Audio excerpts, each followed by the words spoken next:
We are in the master cabin forward of the 455.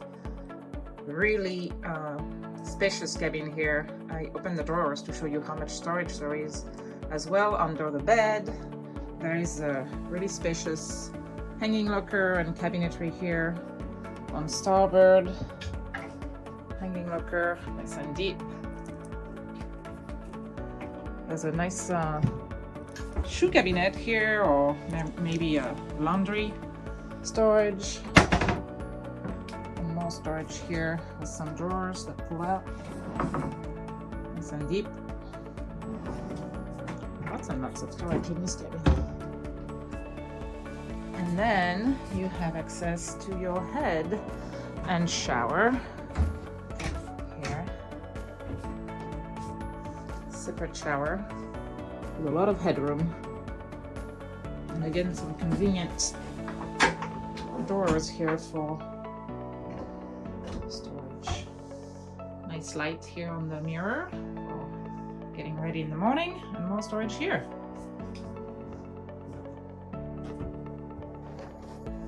Love the light up above with the hatches and also on the side, so you can comfortably rest on the bulkhead forward with a book and look outside the water.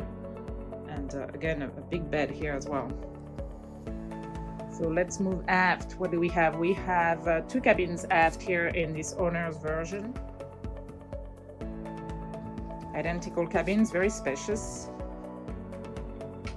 And then you have a head. Actually, no, that's a really new addition to this model here. You have a workshop. How awesome is that? So that's on starboard behind the chart table here. And you can have a washer dryer in there. You can have an extra fridge. You can keep your veggies and fruit here because there's plenty of ventilation, so you don't have to like put that in the galley. You can have it here. Lots of storage.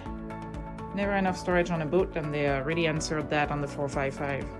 So that's on starboard. And then on port side, you have a head and separate shower.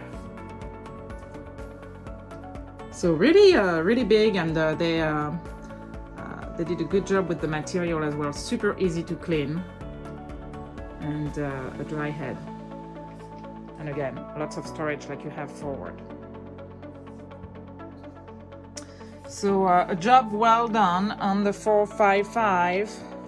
Brand new here. I am in Cholet at the factory, and super excited to see this new model, the second of the new generation.